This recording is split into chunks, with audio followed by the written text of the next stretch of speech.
Good morning, guys. How are we all doing? Happy Friday, everybody. Welcome to the start of the weekend. Hope you guys have all had a fantastic week. I am Dan from Trading with Dan. This is our Bitcoin morning update. So if you guys wouldn't mind smashing that like button, we shall go straight over to those Bitcoin charts, which have pretty much done nothing since yesterday, holding above this all important $64,000 level. So that is clearly good, consolidating in this level. If there isn't any more follow through to the downside, if the bears can't take control of the situation and try and push us down for another leg, it doesn't leave much of an alternative other than for the bulls to basically push us back up towards our all-time highs. So yeah, we could end up with one of those famous Bitcoin BART patterns, but we'll just have to see what happens. I suspect the bears, the sellers, are going to try and get us below 64,000 and see what they can do, see what problems they can cause. But as to whether they are able to, is going to be another question. And like I said, if they fail, then the selling will probably give up, and there will be only one way to go, which will be up to the upside. Maybe we get a bit of a wick down and then a pump up, a swing, a swing failure, a swing to the downside, and then we get brought back up, as we have seen so many times in the course of this price appreciation of our precious orange coin. But yeah, so realistically, not a lot to say here. We've got an important day of trading, I guess, today to get through, and then it will be the weekend, where you guys know my bias for the weekend. Sideways mean reversion price action. So if we do end today anywhere in this range, I would suspect we potentially just trade within this range over the weekend. So yeah, not much else to look at there. Obviously, some excitement going on in stock markets at the moment, but first we shall go and look at the Ethereum Satoshi payment, because this is a very nice move. This is in the context of what happened. Obviously, when Bitcoin made that big push up to its new all-time highs, clearly it did what we expected, but we've now almost we have basically fully retraced. If we look at this as basically the average price action in this short term, we are basically back up there. So this is very encouraging to see. This does kind of look like we can try then take out these highs, take out the resistance, and then head our way up to 8k EOY as Bitcoin heads its way into the 70,000s. Not necessarily going to happen straight away, but who knows? Crypto does move fast. If we look at the Ethereum USD pairing as well, just stepping itself up quite nicely within a channel. I mean, this is such a clear and obvious nice channel that we may potentially just have to start drawing some lines on there, start imposing our TA on the situation. So yeah, we'll just move this back up to about here a little bit, and so realistically, if we break this trend line, close below and start to trade below, we could expect a more aggressive move down.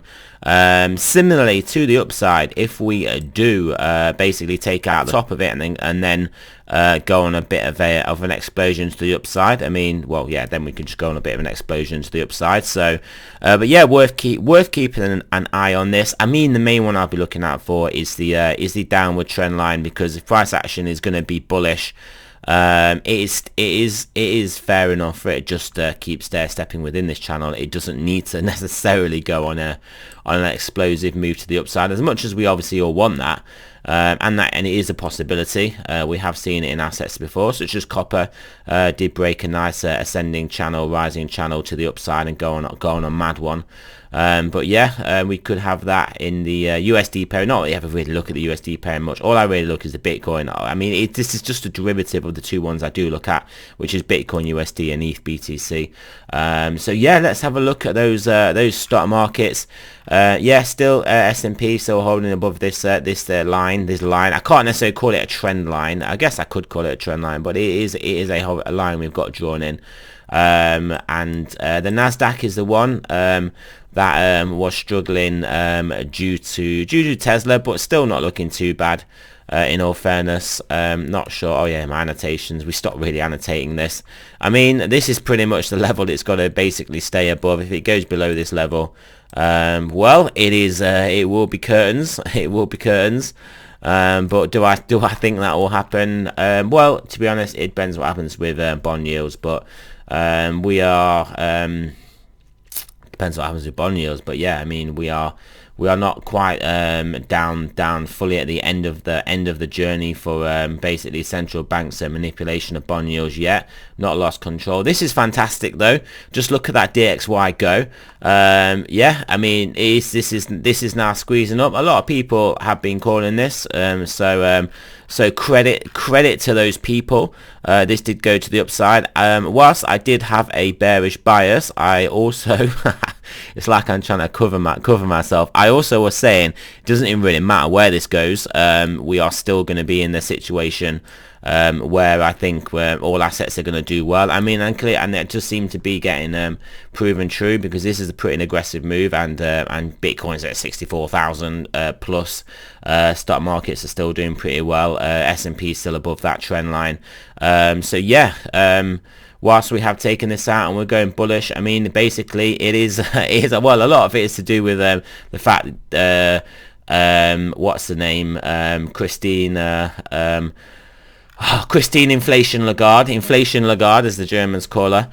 Inflation Lagarde is not going to raise rates basically ever. There's the Bank of England, Andrew Bailey, Andrew Bottlejob Bailey as I'll call him, basically bottled it last minute. So obviously if you think about it, the Fed is the only people who haven't really yet been massively dovish. Massively hawkish. Massively dovish. Yes, because they are still the most hawkish of those pairs that the DXY trades against. So yeah, I mean, the dollar can only appreciate relative to those other basically currencies that have that their central banks have fully and formally capitulated first. Obviously, Jay Powell is still trying to talk a mean talk, but realistically, is not walking a mean walk. So again, all I'm realistically saying is this is a relative trade. All fiat currencies are trash. Central banks are basically on the ropes. We are in a crack up boom. Ignore what the currency is doing. Assets are going to basically appreciate basically. Because I mean, ignore what the currencies are doing relative to each other, because basically assets are going to appreciate against these currencies. I mean, if we just want to have a quick look at oil as well, yeah, I mean, oil is one of the biggest inputs into everything, into just everything. It's just into everything, even people. Yeah, it's just, you guys know, I don't need to explain. You guys are all smart guys. Oil impacts and is an input for everything. Yeah, I mean, this isn't coming down anytime soon. And the irony of the Biden administration trying to put pressure on OPEC to increase output, when it's like all the lefty woke clowns in the US that are like, shut down pipelines, oil is bad, we need to move to green energy, but OPEC, could you please produce a lot more oil, because basically we have taken a lot of ours offline, and there are headwinds because of our policy, because we want to do one thing but tell you guys to do another, because basically we're clowns.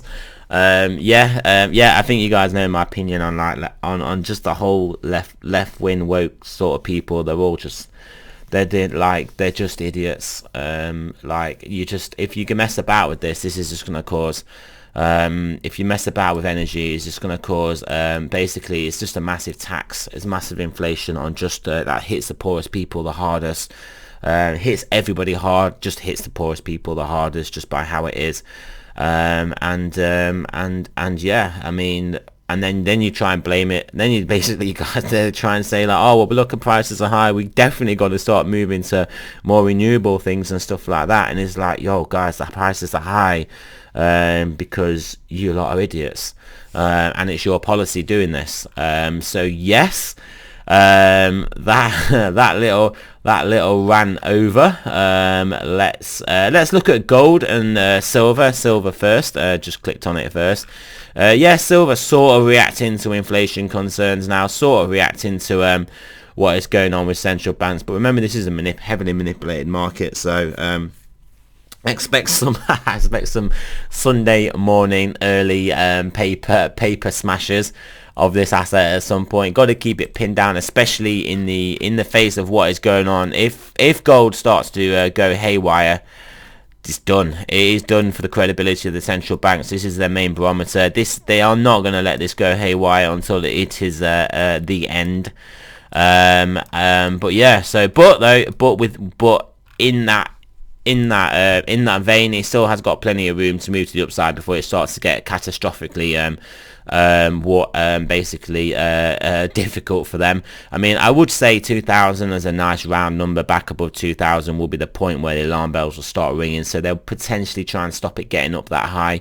I mean, we do have this level here. I can't believe I'm saying things like this in free inverted comma free markets, that they're going to basically try and manipulate us down before we get to this level.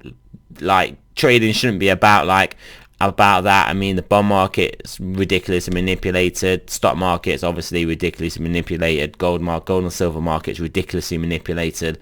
I mean, it's just a ridiculous world that we live in now. It is such a far cry from like around that 2006, 7, 8 time when I started like working at like trading somewhere, and then they just told us, like, we just learned about the economics and things and how things were and how like orderly and professional and like reasonable things were, and now it's just ridiculous.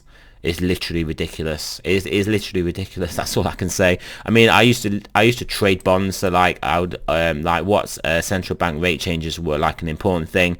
So for the market, the futures to have literally priced in like 100% chance of a 15 basis point rate hike, and then literally the central banker to come out and just not do it on the day. I mean, that stuff just doesn't happen. Didn't happen. Sorry, didn't happen. It does happen now. Tesla obviously getting whacked because Elon wants to cash out, and he's just got a little secret plan, to trick all the plebs. Oh, it's my Twitter poll. Oh, you guys said sell. Oh, I gotta sell. Don't worry, guys. Keep buying my massively inflated company. But I'm only selling because Twitter told me. Yeah, that's basically what Elon's doing. Either that, or Elon is firing shots. At the unrealized capital gains tax. Is like, yo, listen, guys, if you wanted me to sell my stock to do this, expect this times 10 across everything, and your stock market's done. Which is literally would be the case. But like I said, I don't suspect he is taking shots at basically fiscal policy. I think he's just wanting to cash out, and because he's such so smart maverick market manipulator guy, Twitter told him to do it, guys. It's not that he wants to sell. But yeah, obviously all the Tesla. I mean, I call them Tesla clown. I mean, I can't really call them. You can't call anyone a clown that has basically been buying along Tesla and making a killing. Yeah, literally, that is the wrong word for them. Do you know what I mean? They are actually masterful market technicians. But yeah, so I just have to backtrack that whole statement. But I think basically Elon is trying to pull a fast one on those guys, trying to keep confidence in his company whilst dumping. So yeah, there you go. 10-year just hovering about. Well, I say hovering about. It did have that move up that we did see before, but now just kind of holding about in this range where we had been previously. I mean, there's a clear as day sort of horizontal here that I'm not realistically going to draw in. I'm not realistically going to draw it in just because we don't need to convolute the chart. Bitcoin dominance, we actually did forget to look at that. Yeah, still kind of easing below here. I mean, this could make another leg up, bust through all these areas of resistance, and then it could be like game over for altcoins for a bit. But we'll just have to see what happens. I mean, I'm not realistically going to make a prediction. If Bitcoin just goes mental, then yeah, I mean, altcoins are going to struggle. If we do, well, I will make a prediction. If we do basically consolidate sideways in here, which is what I think will happen, so there's my prediction.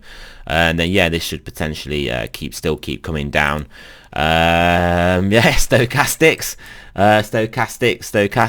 How are they looking for to get holding at this level? It's 4 hours still coming down. We're getting pretty deep, so it could start to offer some support at some point, but not quite yet.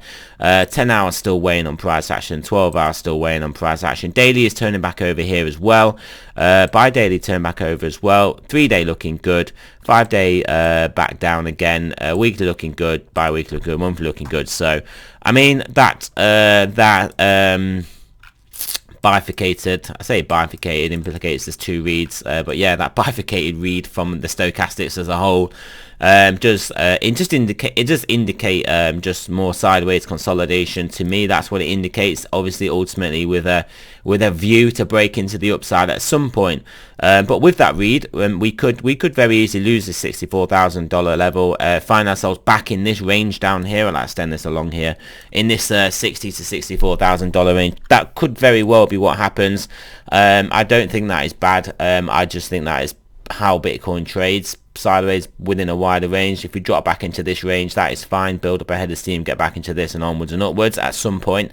Or like I said, the bullish scenario for me, even whilst we were up here, the bullish scenario that I thought was most probable is that we do hold within the $64,000 to $8,000 level, consolidating here. But that is very tantalizingly close to the highs, and there obviously would always be the urge to basically try and push us onwards and upwards. But yeah, we shall see. I think if Bitcoin does start to drop down and consolidate within here, I think we could realistically see a big altcoin rally ensue, like after we drop down, sort of got over the initial carnage and consolidate, because that point it would look like we're fully within this range. Any moves to the all-time highs where Bitcoin goes nuts would not really be on the cards at that point. It would just be a case of sideways, maybe breaking to the top side sideways and then breaking onwards and upwards. So some very specific crystal ball predictions there, but that's just how I'm seeing things. But yeah, remember, this is not financial advice, guys. I'm not a financial advisor. Always do your own research, and I shall speak to you guys soon.